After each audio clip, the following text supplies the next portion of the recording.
Good morning. Welcome to PreMed CC. I'm very excited to introduce to all of you our speaker, Dr. Maria Ansari. Dr. Ansari is the CEO and Executive Director of the Permanente Medical Group, or TPMG, and President and CEO of the Mid-Atlantic Permanente Medical Group, MAPMG, two of the largest and most accomplished medical groups in the nation.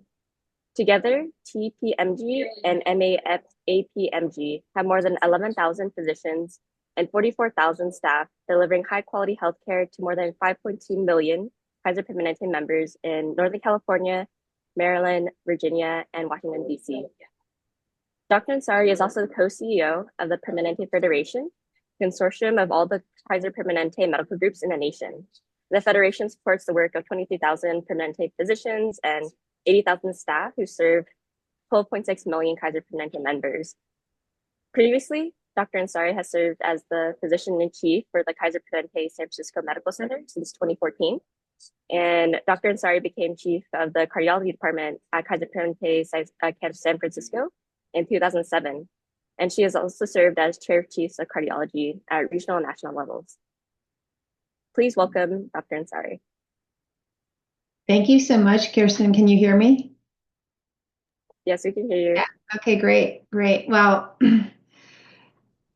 who would have thought? I actually never wanted to be a leader. So that's the first thing I just want to get out of the way. I am the first female CEO of the Permanente Medical Group, and I actually wanted to share a slide with you just to show you what diversity looks like at the Permanente Medical Group at the highest levels of leadership. You know, when you look at healthcare, and I'll let Jubin or someone pull up that slide, but when you look at healthcare in general, I know there's pre-med students out there, there's an 80-20 rule on full display.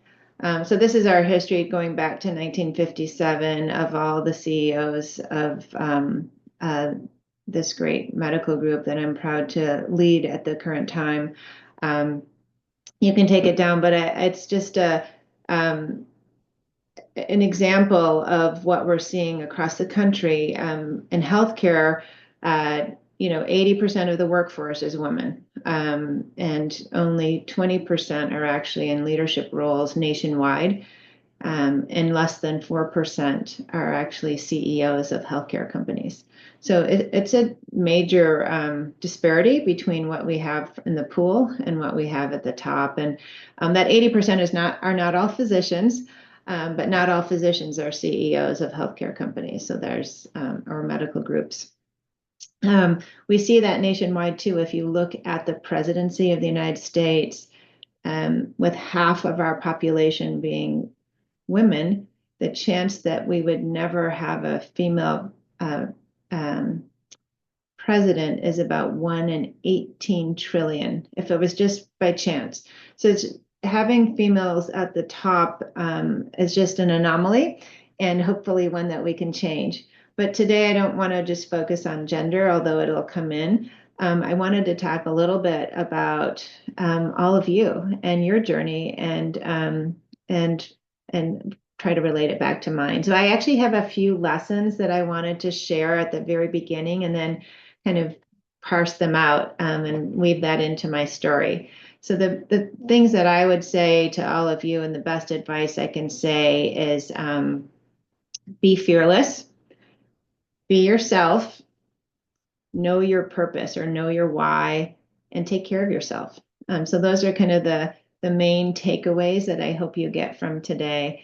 And I'm going to start by just talking about being a pre-med student. And this goes back to being fearless. I think you have to recognize that we hear all the time, medicine is so hard. The career path is hard. It's hard to get into med school. It's hard to take organic chemistry. It's hard to be a resident, all those things. And then you're going to come out with heavy loans, and just you just hear about all the barriers of what's in front of you. And you have to just get uncomfortable with knowing that it's hard. It's going to be hard, but there's nothing that comes in life that's really, really good that just comes easily. There's nothing that comes in life that's important that you don't have to work hard for, and actually feels more, it feels better when you accomplish great things by going through that struggle, because through that struggle is where you learn, and it's your greatest growth. If you think about an exam where every test you're getting 100%, it doesn't quite feel the same as you study like crazy and you get a 97% or a 95%, but you just like pulled it out. There's a different feeling. And so when you're working hard, and you accomplish something, it just has a different feeling, and it's an opportunity to grow. Every tough class, every long night or setback is actually shaping you to be an awesome physician. So I just want you to think that this is actually part of the path. The path is making you a better doctor. Not that it has to be hard, but it just takes work. It's not rocket science. There are plenty of people who are not, you know, um, uh, geniuses out there who are practicing and wonderful physicians. It is the work that you put into it, and it's the effort. So I would say kind of get uncomfortable with leaning into it, and not being afraid, just pushing yourself forward, even if you feel that it's insurmountable. The other thing that I would say is just be yourself, and silence your inner critic. Like, you are capable. Sometimes folks will tell you you're not going to get into med school. You might need to leave the country to go to med school, and that's a fine path too, or work in a parallel or adjacent field, even though your dream is to become a doctor. But I think you have to know yourself and know what is it that you want. And also silence that inner critic that says you're not good enough, you're not capable enough. I think about myself and my journey. I did all the things that I think we did back in the day. Now I think every year it just seems harder. I'm sorry to say that. But back, I went to University of Michigan for undergraduate. I had come there out of state, and I did all what was typical back then, which was to volunteer in the emergency department, do research in my summers, doing basic science research in a lab, and just really committing myself to do all the things that I thought were the right things to do. I actually used to write a lot, and I did journalism for the school newspaper, writing about healthcare topics like AIDS and the Human Genome Project and stress and all those kinds of things. And I was just building all those little steps to get into medical school, but I didn't think, I think I got a B- in organic chemistry, and I thought my life had ended, that was it. Like, I was never going to be a doctor. I blew my grade point. And, obviously that didn't happen. And I think we overemphasize all these like fatal flaws that aren't real.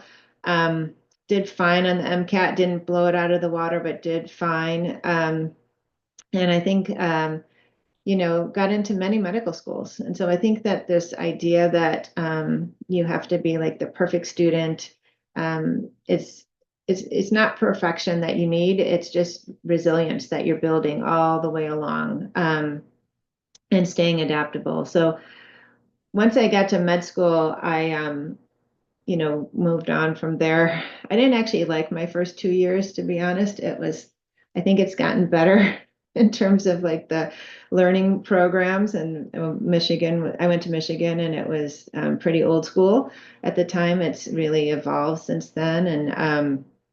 But my residency, I did internal medicine, and I really wanted to be a cardiologist. And everyone around me, all my mentors in med school told me, or sorry, in residency said, as a woman, you really aren't going to have time to be a cardiologist and raise a family and have like a balanced life, because cardiology is so demanding. You should just stay in primary care, and then you can kind of dabble in cardiology, but we wouldn't recommend that you be a cardiologist. And, I listened to that for a while. And so during my residency, I was like, yeah, that's right. But I had this kind of like defeated feeling inside, because I knew that's what I really wanted to do. I let it hang on me. And finally, I was like, you know what? I can do it. And I actually met, and it helps to have mentors that you can't be what you can't see, right? And there was this woman who came into our fellowship.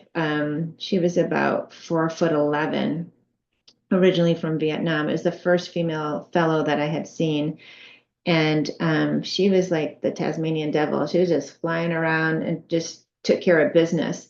And she was just an amazing cardiologist and had so much energy and so much passion for the field. And as a fellow, she had a kid at home. She was married. Her life was not falling apart. She seemed totally stable.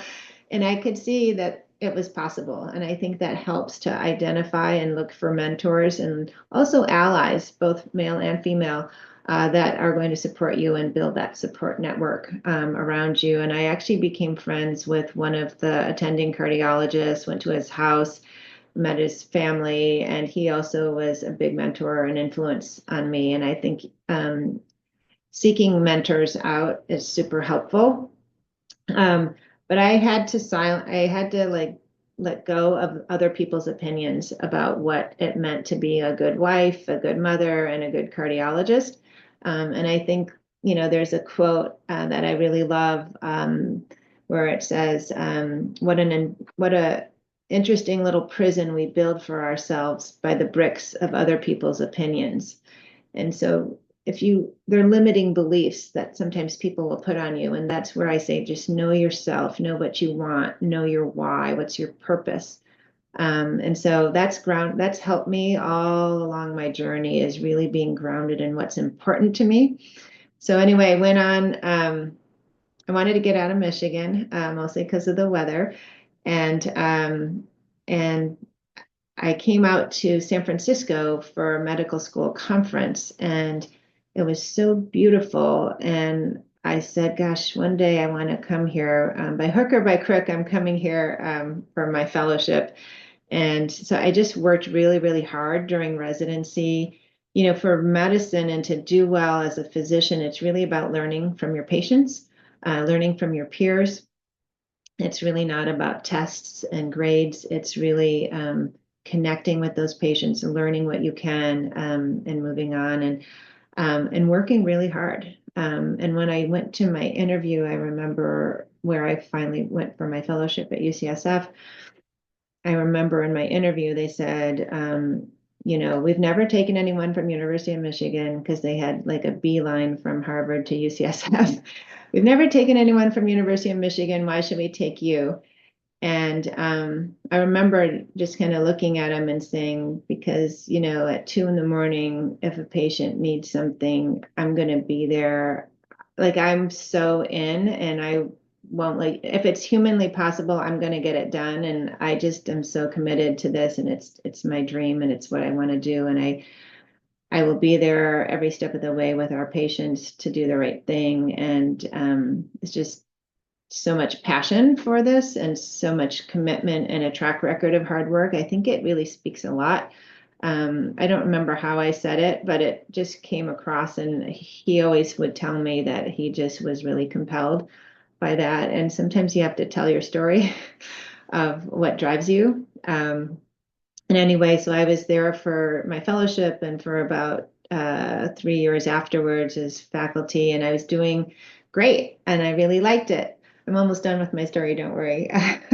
So I really liked it. I enjoyed my career. I was doing a lot of research, outcomes research, which is, a lot of epidemiology and health sciences research, and congestive heart failure.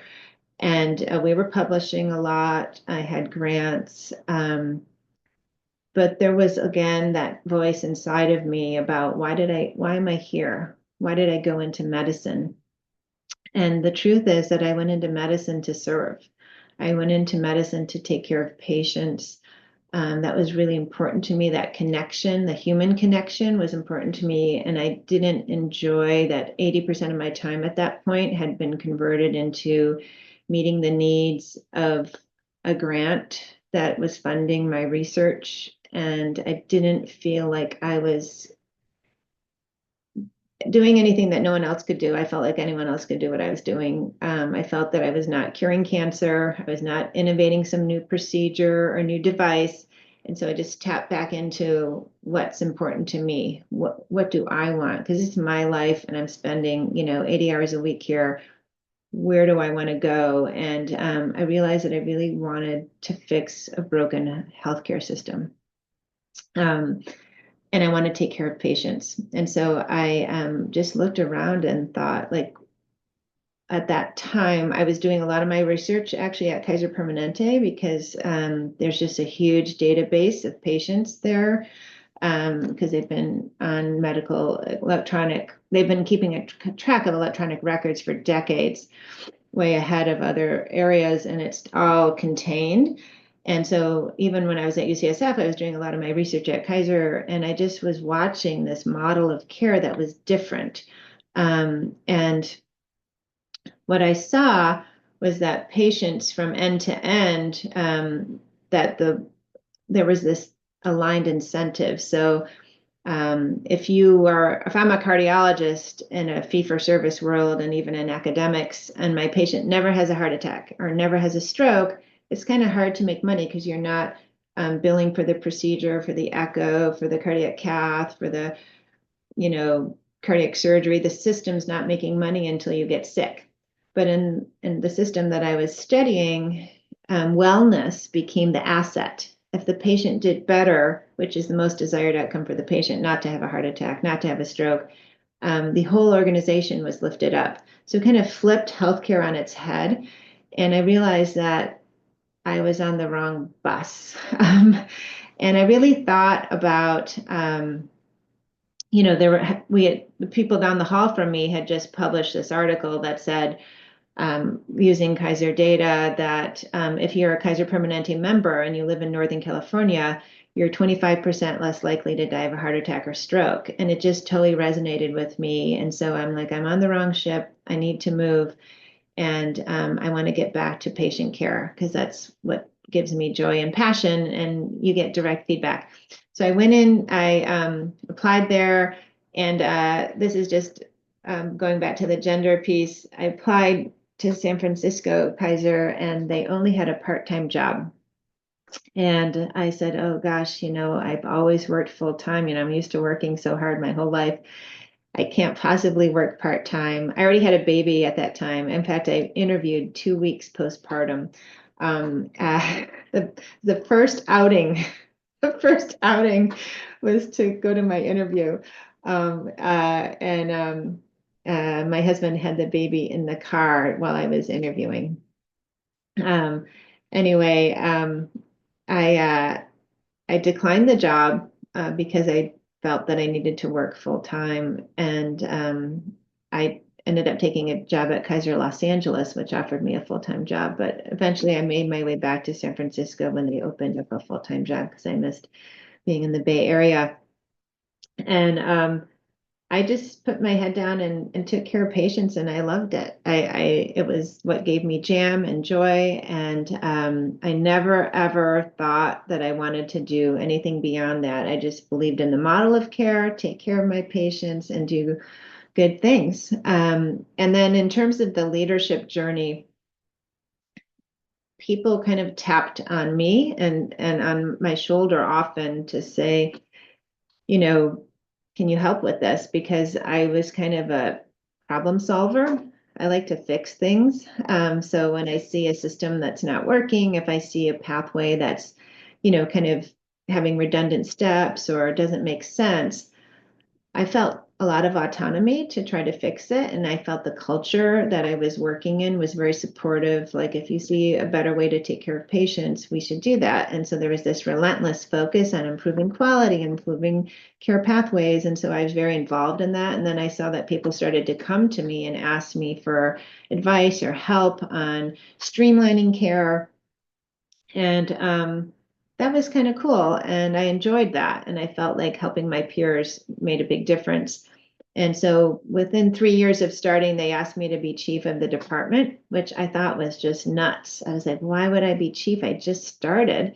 I'm not even a partner yet. We have a partnership track. And when you come from an academic center like University of Michigan, UCSF, usually the chief of a big department is somebody with tenure, who's got gray hair, who's widely published. He's like an endowed chair, and it's a he.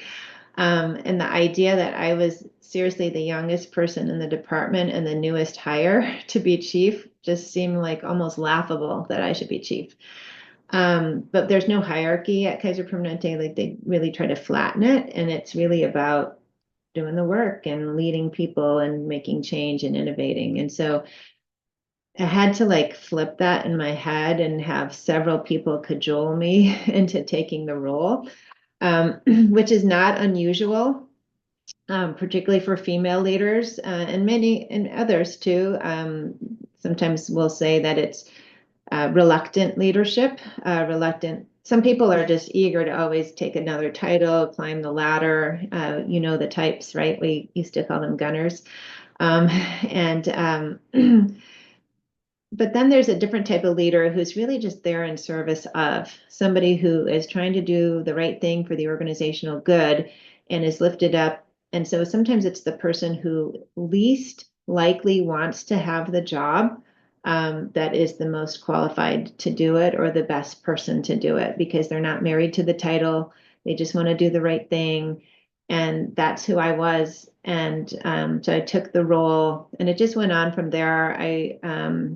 I think about 7 years later, I was asked to run the whole medical center, which serves about 250,000 patients, and also in between there, I was doing some other regional and national roles too. And then about during the pandemic, I think things started to change, I think across this country, where people were looking for a different kind of leadership. When you think about kind of the leaders of the past that were more autocratic, more top down, more distant and less authentic. I think during the pandemic, there was a cry for a greater amount of empathy, connection, end of isolation. And there was less tolerance for the autocratic type CEO. And across the country, I'm not talking about my organization specifically, but across the country, we saw that women rise into CEO levels at a rate we haven't seen before. And that's basically what happened with me, that there was kind of a call for, just a lot of people nominated me and asked me to take on this role. And again, I was like, oh my gosh, this is crazy. Like I can't even imagine doing this role. But I think when you are at this point getting used to being uncomfortable with the unknown, knowing that being yourself is good enough. I always thought, well, I'm not like this Obama style orator. I'm not like one of those people that can like get up on stage and like totally rally a whole audience. But I'm just me. And that was good enough. Like you have to recognize that who you are and being yourself is the most important thing. It makes you more relatable. And that inspires folks. I think when we see that you can engage your people, that you are relatable, you actually have a higher productivity and higher improvement in outcomes when you can bring a team along and they feel that they're connected to you and that they're inspired by the work that you're doing and believe in the mission that you're leading. It makes a big difference. So I think being yourself is a big part of it. So I took on this role. It's only been a year and a half since I took on this role, maybe 19 months now. And it's been super fun. I have worked really, really hard. And at the same time, this just goes to my last pearl about taking care of yourself. Everything, and this is true as a pre-med as well, you have to start with filling your own well, prioritizing rest. I can't even overestimate how important it is to get rest. That goes for you, Jubin, who's been slept 2 hours last night. You have to prioritize yourself, because if you don't get rest, it's hard to bring your full self every day. exercise and prioritize yourself with exercise. Like, be selfish about exercise, because it's really hard. The time is not going to just show up for you. You have to schedule it. You have to make it happen. For me, it's in the morning. If I don't do a Peloton ride in the morning, my day is really bad. So I try to, feed it in, and sometimes I'll miss it, but I just forgive myself and move on. But um, take time to connect with others. I uh, try to have like a group of women friends and male friends around me. I have a virtual cooking club that I'm heavily involved in, and that's outside of medicine. And then I have lots of male and female friends within my organization. But you can't pour from an empty cup. So you have to also take care of yourself. And then you can be better for the rest of the group. So when I think about just this whole journey of where I've been and how I've gotten here, it's really about just having courage that you can do it, and you have to get uncomfortable with leaning into the unknown. Um, being Silencing your inner critic and being yourself, knowing your purpose, what gives you joy, and follow that, and don't let anyone else dissuade you from it. And there's tons of people who've done it before you. Find your allies, look for those mentors.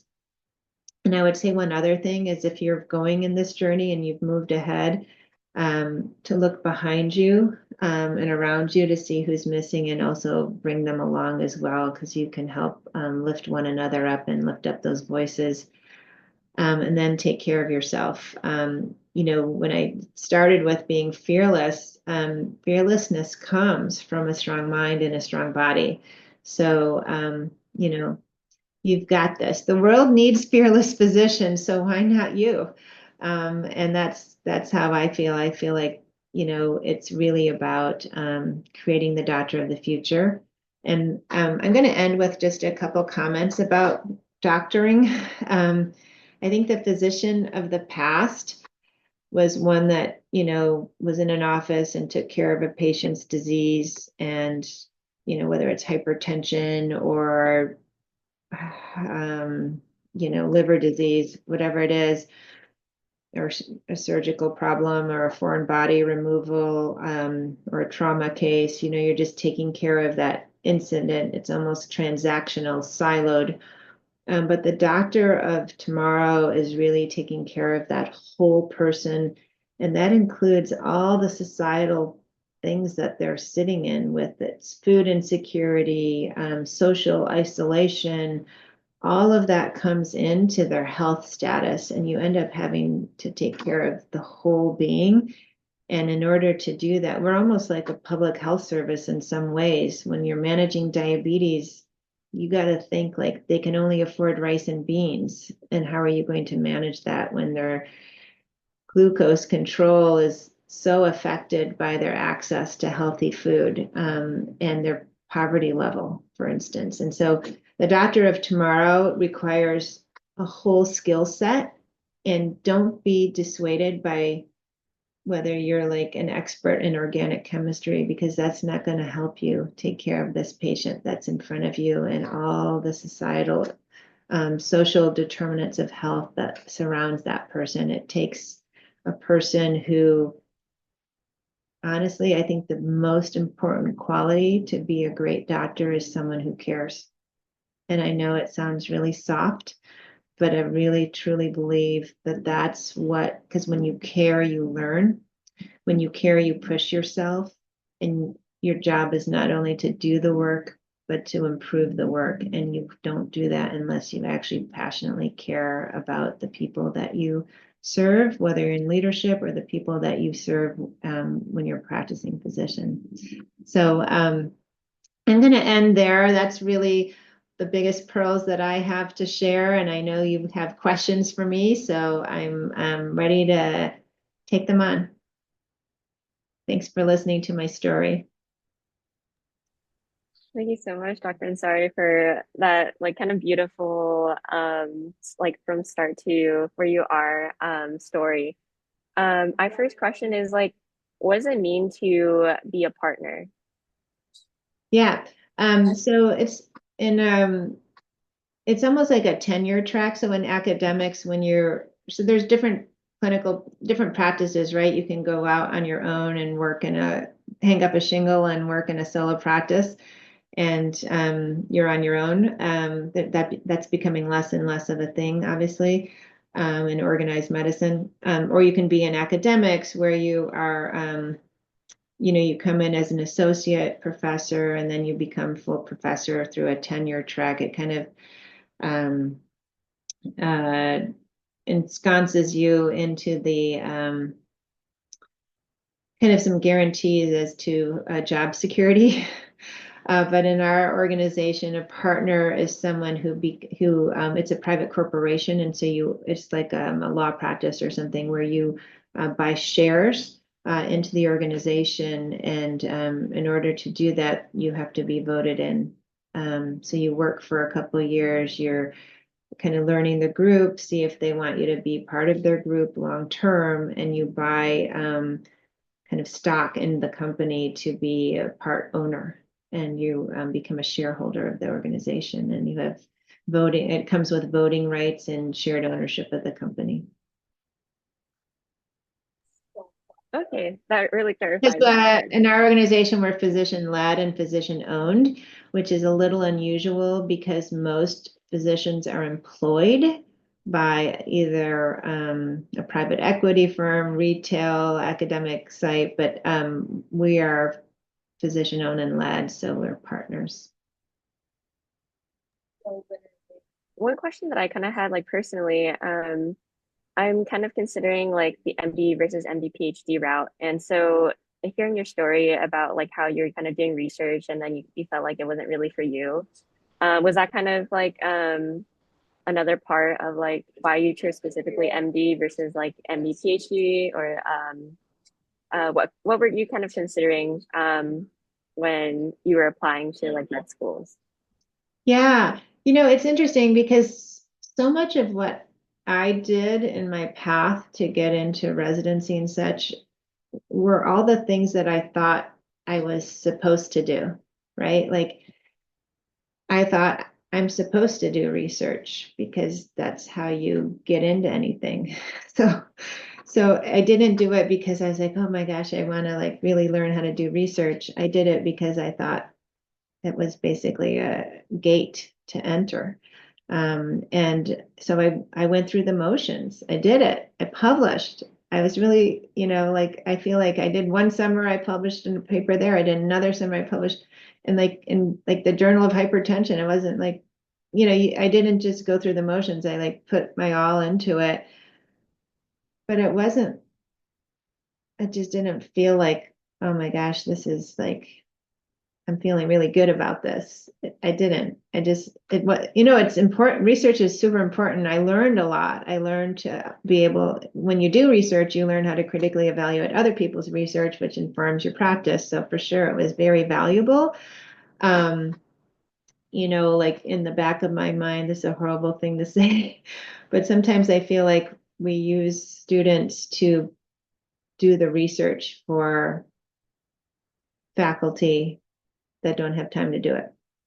But that's kind of like I started to get into this mindset that I'm doing it because I feel like I have to, because it's kind of expected, but not because I'm having joy from it or I feel like I'm moving a needle. There's tons of really impactful, important research that students do, that residents, that faculty do, that they're passionate and they care about. But I just, that wasn't me. I think I don't want to dissuade people from it because I do think that there is a path where it's so impactful and meaningful. But I think that's where you have to just know yourself. Are you doing it because you are jumping through hoops, or are you doing it because it's what you love and believe in? It's a Yeah, long no, journey to please other people, or to do the stepping stones. There's so much more. I was just with a group of people yesterday who work in finance and tech, and they were saying that the best people they hire have worked in retail in service industries, like in a restaurant, because then you understand the human experience. And I kind of started to relate that to medicine. I almost feel like if you want to not be if your goal is to be an academic researcher, then you need to do the path that you're talking about. If your goal is to work directly with patients and care for patients, that maybe doing an EMT job is actually the better path. Yeah, that's something that I've been kind of like conflicted with because I've been interested in like research and kind of doing that. And I'm still like really unsure. I feel like I'm like on the fence if I want to really pursue research in a PhD setting or if I am really just like want to give back more to the community through as a medical doctor. Um, Can I just and comment? Yeah, I'll keep going and yeah, sorry to cut you off. Oh Go no, ahead. this is just like kind of like a follow-up to that question is like when you were a pre-med, what motivated you to get that MD? Like did you consider other career options like physician assistant or nurse practitioner or DO? Yeah, I just want to back up for 1 second about the PhD path. I think if you are looking at an MD PhD program, I would highly encourage you look at the graduates from those programs and see what they're actually doing. Because when I looked, the majority of them were back in clinical care. And so you just have to think, why did they go through all this if they were going to go into clinical medicine? So I think it tells you something about the hoops that we jump through. Um, and then some went on to be successful MD PhDs, and I know several of them, and I'm not discounting that at all, and that's important too, and we need them. But you have to just know who you are and what you want. It's not for everyone. With regards to the other career paths, I never considered it. When I look now, I think that I love being a physician and I have no regrets. I think it is the most purposeful career you could ever possibly have. Your job is not to make money for other people. No, your job is you get rewarded to take care of and improve the health of our communities. It's very meaningful to me. I think for the PA and the NP, I I think we need them because there's not enough doctors. There's not enough doctors. We need more doctors. But the nurse practitioners and PAs adds a different skill set and value and help us care for the whole. And I think for me, the autonomy piece would probably get in the way. And regarding the DOs, we have amazing DOs that I work with, and I think they actually add, they truly add another dimension to the practice. And I think patients who around, manipulations and other approaches to physical health. And I hadn't considered it. I just didn't know enough about it at the time. But I think now in this day and age, I would have pursued it. I see them practicing a full scope that I would have enjoyed. And to kind of follow on that, when you hire doctors, do you have a preference for MD or DO doctors? No, not really. I think I don't even I don't even notice the difference. I know that they're and forgive me for any DO, pre-DO folks out there. It's because I don't know all the differences in the training, but when it on the coming out on the other end in terms of the practice, I just see, I look at the whole person and what their track record is, and it makes no difference to me at all. And yeah. And in the US, they don't have any limitations. There's pretty much you could do both. Um, I mean my doctor, my primary care doctor is actually a DO. So, but it just, they have basically the same rights and privileges. Yep. They do this, some of their practice includes this osteopathic manipulative treatment where they actually can handle things and approach things a little differently sometimes than MDs. And so I think that just brings another dimension to the practice, and we learn from one another. So it's more of like a holistic approach. But they do surgery. I mean, I think there's this historical baggage that they carry where I think there was some limits where they weren't always in some of the super subspecialists or surgical fields, but now we see them everywhere in all types of career paths. Our next question is, you mentioned juggling parenting and your professional life. Do you have any tips in that department? Sure, yeah. I think being present when you're home, to be fully present. So it's really easy to bring your work home with you, and of course I did. But when I would first get home and the kids were really young, I would purposely like put my laptop and everything away, and I just get down on the floor and play with them and enjoy them, and then outsource everything that I could possibly afford, and even the things that I couldn't afford, because I wanted that time and that connection with them. So I'm not going to spend an hour and a half making dinner when time is short, right? And so whether I would get a meal delivery service, I wasn't going to clean the house. I had a housekeeper. I mean, I had someone come clean the house like once every couple of weeks. I tried to outsource as much as possible, and oftentimes didn't think I could afford it. But your salary goes up over time, and so you kind of just hope that it's all going to work out.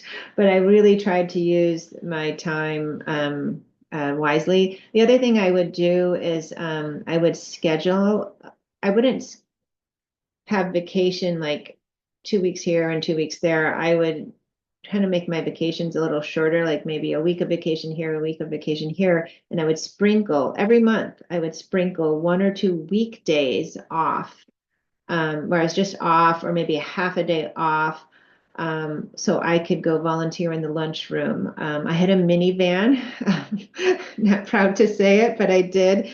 And one of the reasons I got it, honestly, was that if I'm going to only be able to carpool and take the kids to soccer practice during the week once in a quarter, I'm going to take like as many kids as possible to like pay it back. And so I would, I would volunteer. I was room parent at least 3 times during my kids' careers, and the room parent role, I always tried to do the stuff that was more asynchronous, so the emails and I tried to be like the organizer of the carpool schedule, or things like that I could do remotely in off hours, so that I was still engaged and connected to the student body and the school without being physically always present as much as some of the other parents. But my kids were proud that their mom was the room parent, and so that was kind of cool. So just doing things like that. I did work part-time for a little while. I actually, you know how I said I would only take a full-time job, right? So I finally clawed my way back to San Francisco and got the full-time job. And literally within 3 months of starting, I asked if I could go down to part-time, because it was so hard, because I had, this at this time now over a 1-year-old, and I was pregnant with a second. I wasn't pregnant yet, but I was like thinking about it, and I just couldn't keep up, and I wanted to be with my little one. And so I remember my chief was like, "What? What's going on? You said you wanted to work full time." And I was like, I need some time with my kids. So I took 2 half days off. I was 8/10, 80%, and took Tuesdays and Thursdays off. And I didn't get out like at noon or anything, because, our jobs are hard. And so I was off on Tuesday afternoons, but I didn't like actually hightail it out of there until like 2:30 or 3. But still I was there and I could pick up my kids on those days. I could volunteer in the art class, stuff like that. So If You know, you, oh, sorry, go ahead, Juven. the saying goes that, man makes plan and God laughs or something like that. And I think yeah. that's kind of like you wanted a full-time job, but you're like, wait a minute, maybe a part-time or a short time is Yeah, I did it for like 7 years. I was part-time in the formative times.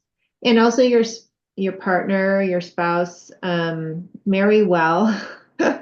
You want someone who, your life partner who understands your career and is not going to call you while you're on call constantly and text you and say when you're going to come home, because that's like a pressure you do not need. So someone who's like my husband was super supportive of my career and not like, just knew when I'm on call that just like hands off and let her do her thing and she comes home and she comes home.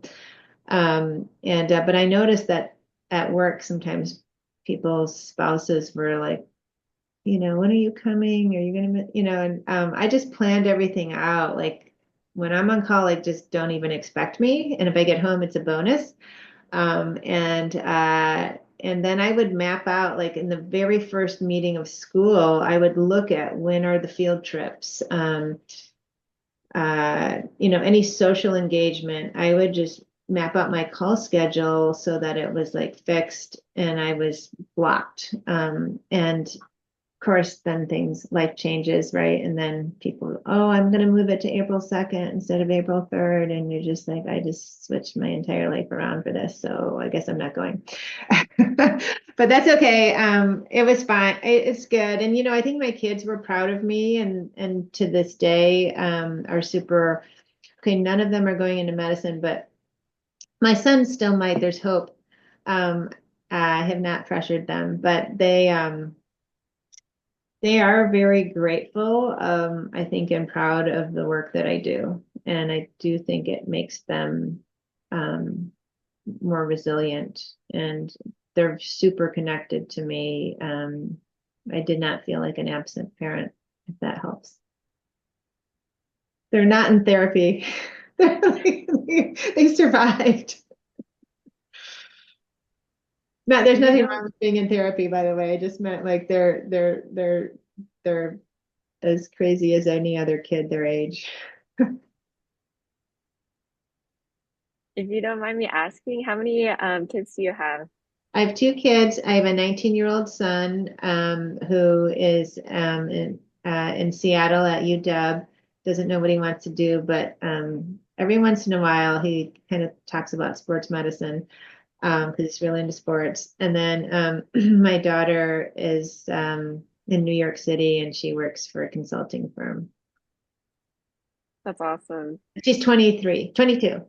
She's going to be 23 in less than a month. Yeah. And is your husband also a physician as well? Or is he doing something outside of medicine? Yeah, he was doing something outside of medicine, just finance. And it was it was hard, only in that no matter what, it seems, and I'm not just talking about myself, but just in general, women tend to take on a lot more responsibilities at home than a male partner. But luckily, that's not true for everyone. But, I was in charge of booking all the summer camps, planning all the birthdays, all the social engagements, any dinner party, any event, like basically, when I talk to other female physicians who are, I find that they end up doing a lot more of the household kind of responsibilities. And so it's not to stereotype, but that's very common. So it is nice to have a partner who's willing to lean in to do more of those things, whether they're male or female. Shared, I think more and more, I just think like, I saw Warren Buffett give a talk the other day, and he said the most important life decision is your life partner. And I think that's really true in medicine because it does, somebody has to go on this journey with you. I could tell you that, it's always better to marry out of your league, but that's just my philosophy. Someone who's smarter than you and more. Um, the other part of it too is that I think like societal or cultural is that women do have a tendency to be more servant leaders than men and kind of do I say, the dirty work, but I think they're more likely to take on more and doing the organizational stuff either at home or in organizations as well. I would say that in our organization, most of our leadership are women, and it wasn't like done on purpose, but it just seems that more women show up these days and want to do the work but that's just my personal opinion. So I'm just not like but I just even like at work I see more women take on the JCO review stuff and all those things that are not, they're more detail oriented and more, I think, task driven than that. But that's just my own personal observation. Well, I think it's actually really important when you look around the globe that women have had a key role as agents of change. And if you look at the places where women's rights and gender equality, when you educate a woman, the entire community gets lifted up. The children, marginalized groups, minorities, underrepresented folks, that women are much more likely to bring others along. And actually, the entire community does better when you educate and lift up a woman. So, no, like this is just like well studied that if you in a sustainable, peaceful society, the more you educate women, the better the community does, because they're not just like, I don't know if it's like some sort of this kind of corporate ladder climbing ego thing where there's like this solo movement and the kind of historically, this is a bit of a stereotype for men, whereas women are much more likely to like take on the hard challenges of lifting everyone up and cleaning up messes and not being afraid to like roll up their sleeves and get dirty. And that's true for men too. It's just, this is kind of, if you look at organizations and behaviors, this is one of the key findings is that women are more likely to to serve the organizational good rather than worry about serving their own title.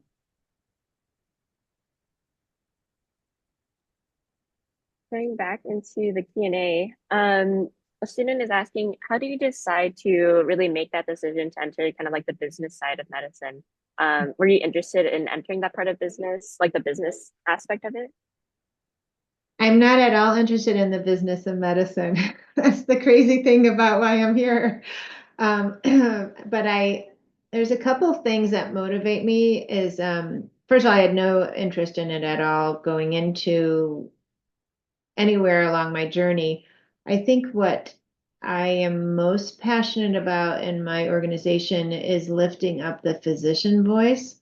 If you look at healthcare in this country, you have insurance companies making a lot of decisions about what things cost. You have pharmaceutical companies, driving up costs and also innovating. So it's kind of a double-edged sword. And I feel like there's no one advocating for the patients, and certainly not the doctors. I feel like the doctor's voice is like lost. They're like at the mercy of whatever because right now money for caring for the care of patients comes from Medicaid, which is basically underfunded. Medicare, which is for the elderly, also tends to be underfunded and continues to get cuts. And then employment-based insurance, like you get insurance paid for by your where you work. But there's not really any physician voice that's really organized. We have some organizations like the American Medical Association and other, but it doesn't feel like when we talk about delivery of healthcare, physicians are so busy that they're not actually taking a stand on, wait, we can't cut Medicaid, because when you do that, our patients are actually going to do worse, and they're already rarely, a lot of doctors won't even accept Medicaid. And so because they lose money on it. And so, but those patients are the most, we're paying for them anyway, right? Like if you don't have insurance, or you're you're afraid to go in because you're not going to get covered, or you can't get access, you're still going to get sick. In fact, you're more likely to get sick because you didn't get prevention, and the society still pays for that. They just pay for it in different ways. Maybe they show up in the emergency department kind of at the end of their rope, very severely ill. Then so I'm just trying to like take a step back and say, can we fix what's broken in American healthcare? So I don't really think of myself as being like a business person, although I'm running a multi-billion-dollar business. I think of it as changing the way healthcare is delivered in America, that I believe in the model of care, and I'm trying to make it successful to demonstrate to the rest of the country that there is another way to deliver healthcare, where you profit off of wellness, where you focus on prevention, and you let doctors be doctors, and let the doctors lead independent of an insurance company, so that because even though we work with an insurance company, we're independent of it. So we make decisions for our patients without a third-party interference. We don't have something called prior authorizations or care that's denied. We make decisions. We have autonomy over our practice. And when you do that, when you let doctors just take care of patients, and they don't have an incentive to do the wrong thing, and they're not being told what they can and cannot do by somebody else who's not a doctor, good things happen, and patients do better, and quality is better. And so, and when we support physicians to take care of those patients with a whole team, patients do better. So that's kind of where that's my job, is to like make this model work. And that's the way I think of it, even though technically I'm in the business of medicine. I never think of it that way. I think of it as a revolution, an innovation to change the way we practice. And I'm just very passionate about allowing doctors to be doctors, because that's good for patients. Oh, that was very compelling, and just kind of really, I mean, it just makes sense. And I could see like so much of that passion that you have, and kind of really advocating for the patient and the physician. Our next question is asking, as a current leader, how do you actively combat any misinformation? Oh, yeah, that's a really good question, especially in today's society. So one of the things I mentioned earlier is that physicians are so busy, they don't have time to like call their congressman or, advocate for things. And so we have a political action committee, a physician action committee. There's multiple of them, but this one is through our organization is called Permanente Action. And we work to influence policymakers about the importance of things like vaccines. We had just a horrible flu season this year, and it was really highly related to people not getting a flu shot because vaccine hesitancy is on the rise.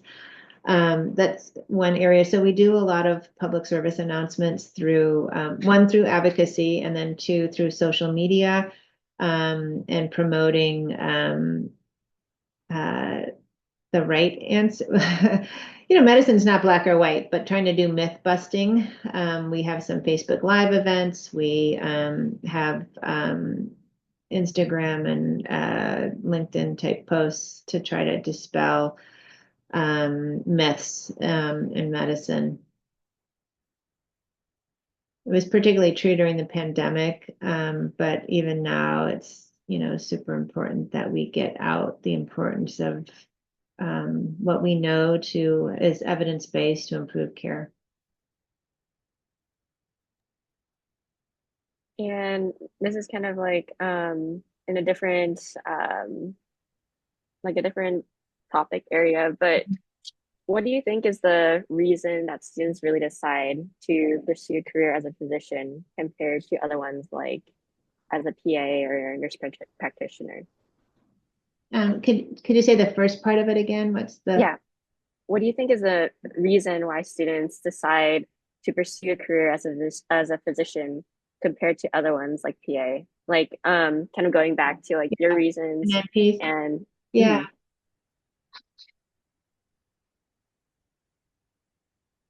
I think that the PAs and NPs have a role. It's just not the role that I wanted. I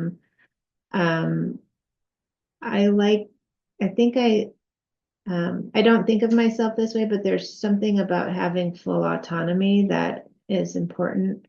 I guess nobody, the PAs and NPs have increasing autonomy and they're really good, and we couldn't do our jobs without them. And I think that they also have more, so it might be the right choice for certain people who are listening today, because I think that they also have more protections around them in terms of their time. They're fully committed to their jobs, their professional careers, but they also don't carry the same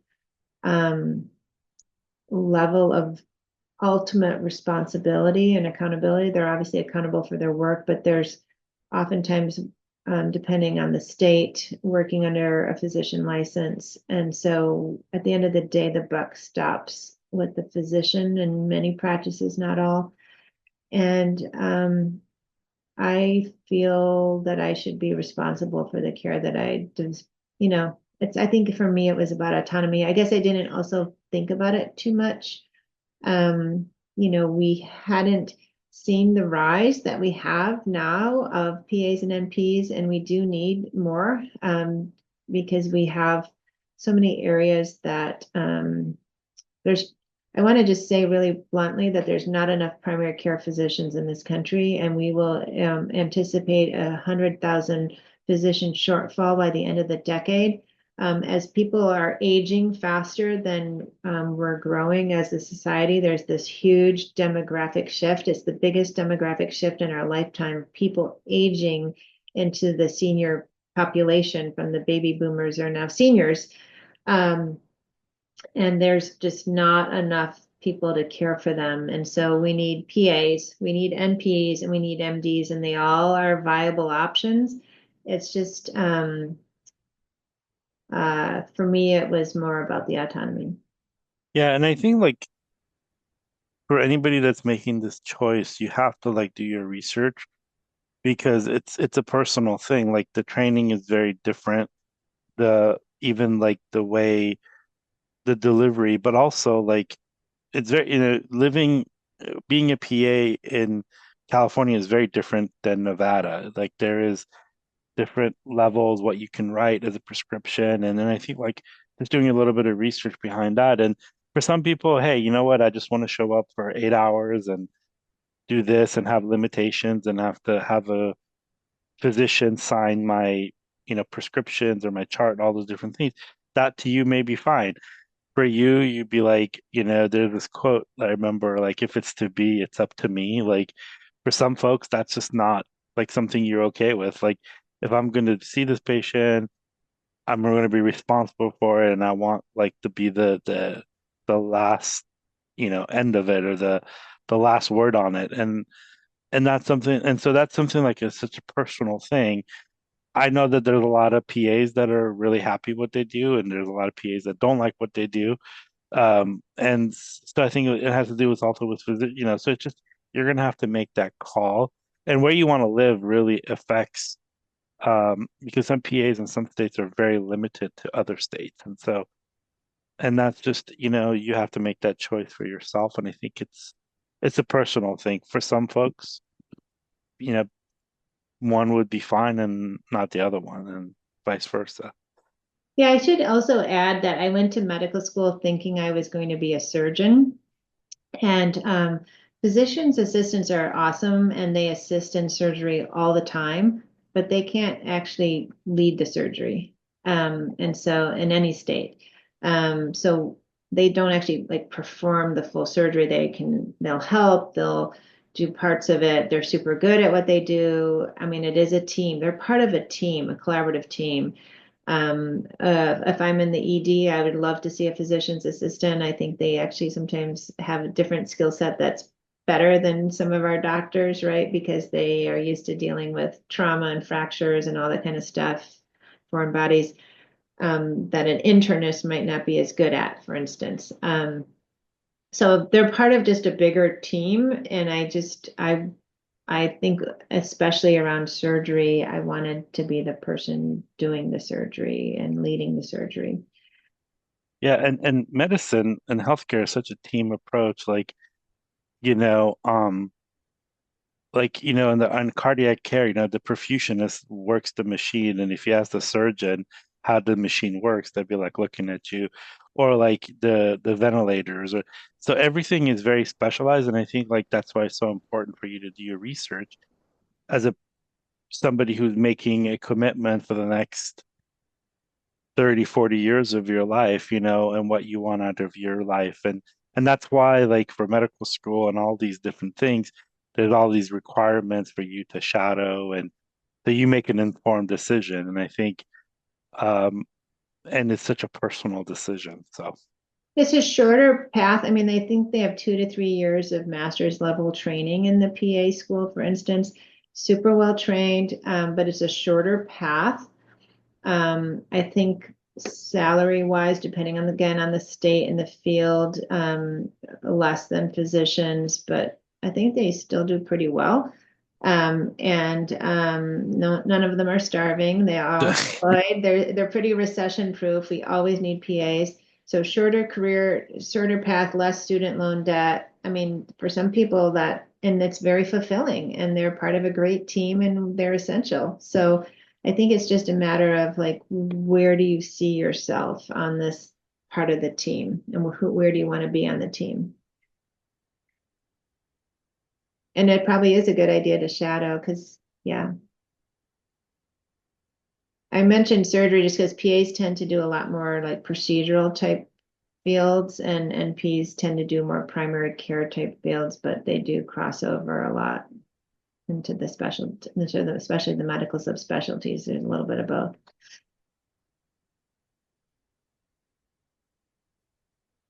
For our next question, I heard doctors don't make a lot of money, and why is that?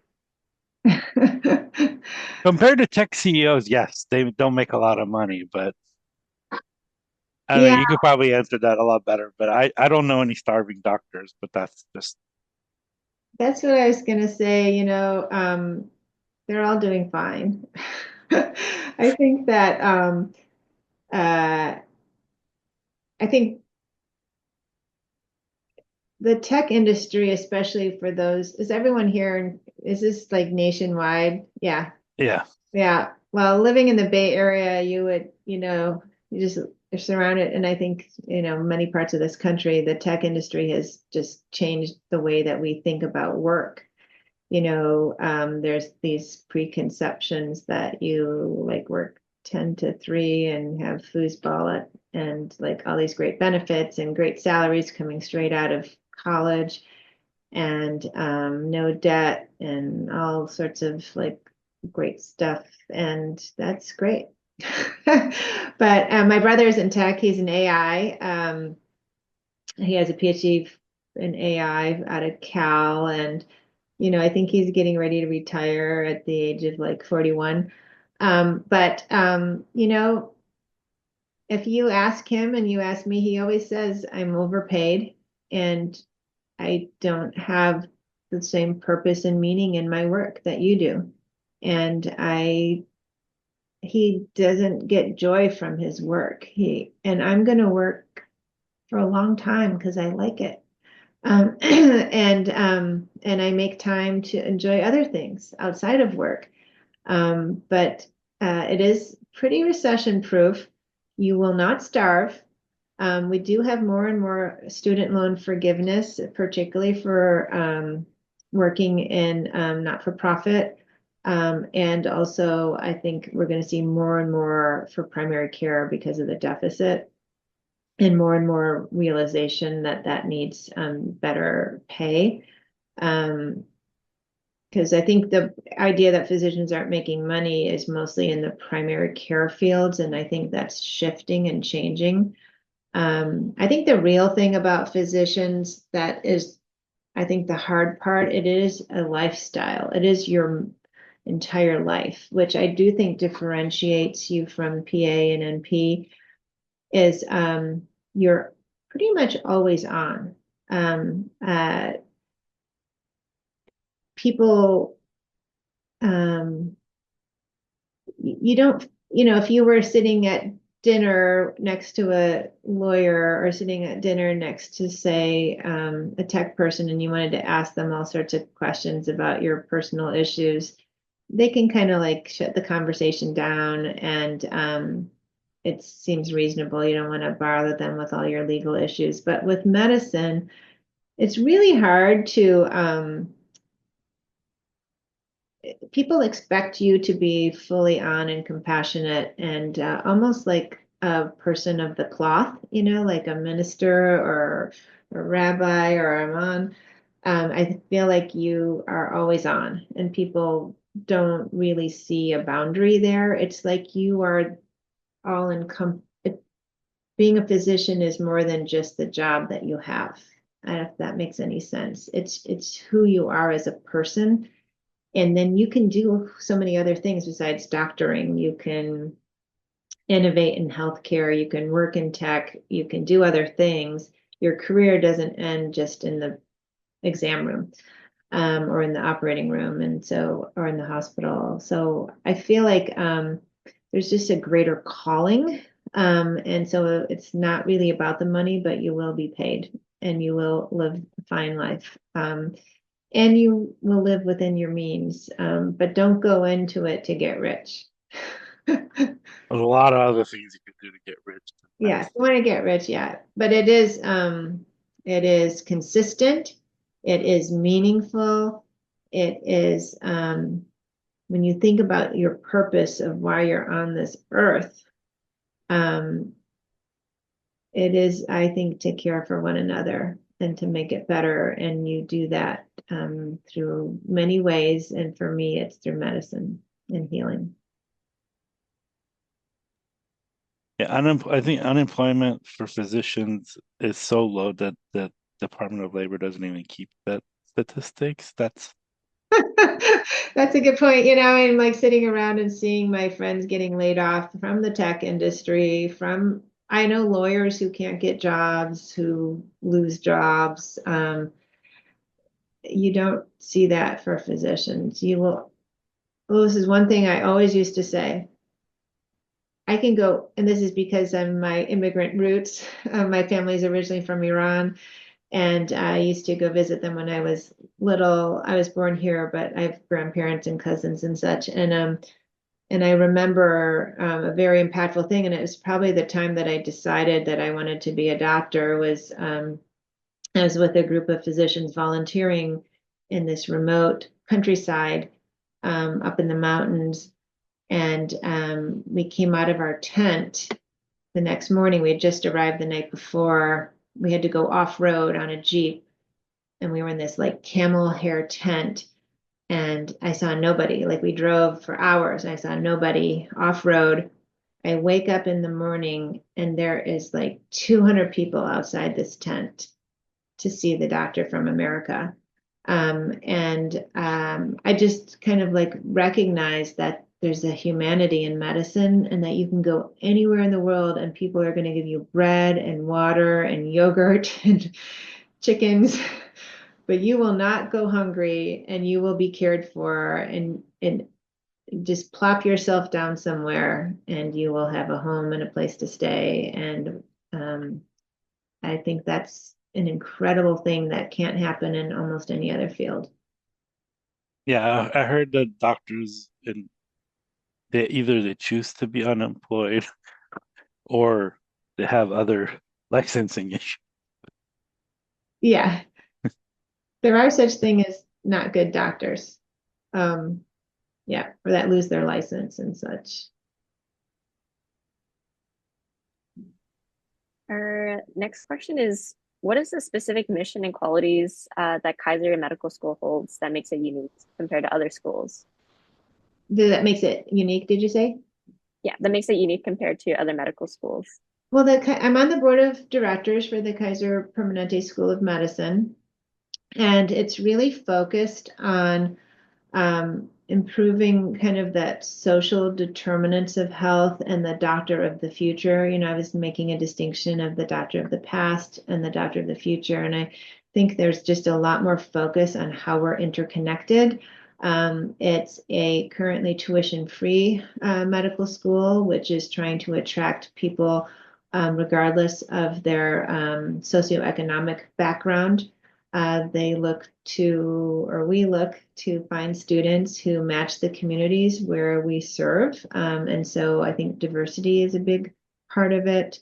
And really working on some of the things that innovating care delivery so that we can meet the whole needs of a patient, that is not just the disease, but prevention and social determinants of health. So we really look for people who have a career commitment and a track record of, I think, service. I'm not on the admissions committee, so there may be other things they look for, but that's what I've seen. And you could show up on the 28th and ask Dr. Lydia Willis Jacobo on the 28th. Oh yeah, she's coming. That's great. And next week we also have medical students due next Saturday from Kaiser. Oh, that's awesome. Yeah, we have 5 or 6 medical students next week as well. Our next question is from a student, how can we protect our passion and our why, our spark in us, from fading through the long and rigorous road of medical school? I won't say that it's easy. I think I mentioned earlier that I don't think anything worthwhile comes easily. When I look back on those things that really like brought me down, I feel like I grew from them and learned from them. And I think you just it's kind of like skiing. Does anyone ski? Like if you look down in front of you, it can feel really scary, and you're gonna fall. But if you just like keep your eyes on the prize, like keep your eyes on the horizon and like the destination, don't look down. Um, and like be flexible, like bend your knees, like just you know what you're doing, like trust your muscles, you're gonna get through it. Lesser people than you have gotten through this. Many people have gotten through this and survived. You're gonna lose a patient, you're gonna make mistakes. It's not a cakewalk. If you wanted a cakewalk, you're not going to achieve great things. It is those hard things that are going to make you better, and just know that your now is not your forever. I always used to say that to myself. My now is not my forever. And as bad as you think it is at that moment, it's going to change, and it's kind of like a breakup, or, all the things in life that you think the world's coming to an end. High school, I got a C+ in semester crafts, and I was like, that's it. I'm not going to college. I got into a lot of colleges, just my C+ in semester crafts. So you just like, we magnify things as being horrible when they're not, because we can't see the big picture. So, yeah. And this next question is, the student is interested in going into kind of a medical leadership role in the future, and is asking if you have any recommendations who's kind of just starting on their journey as a student, who knows that they want to be in this future role? For leadership, I think, first of all, I would say that one way that I know that I got into leadership was I said yes to a lot of things. Even though I was reluctant to it, I just was like, well, I guess I'll try it. We want to run the Echo Lab. Okay. You want to do this? Yes. Do you want to lead this project? Yes. I don't know anything about it, but I said yes.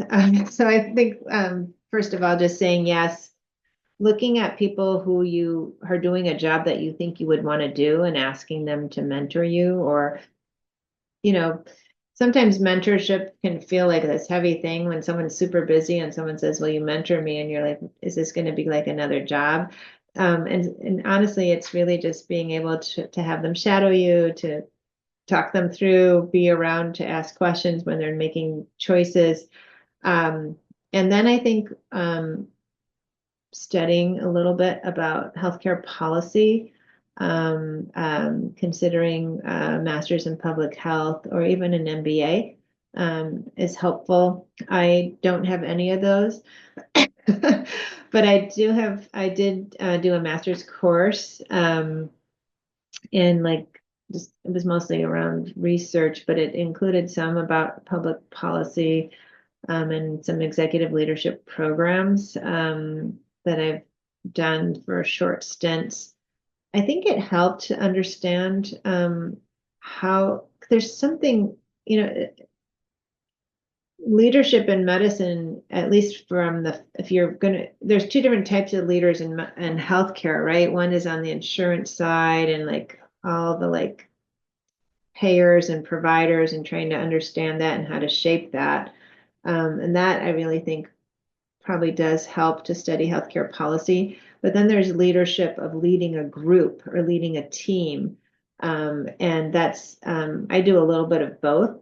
But leading a group and leading a team is really understanding what motivates people, how to break down silos and get people working in unison and rowing in the same direction. It's about hope and inspiration and aligning incentives with the outcome that you want. And that's more like of a business school type. So both those paths, depending on where you want to end up, I would recommend. And even if you don't get your MBA, just taking some business school classes, I think along those lines would be helpful.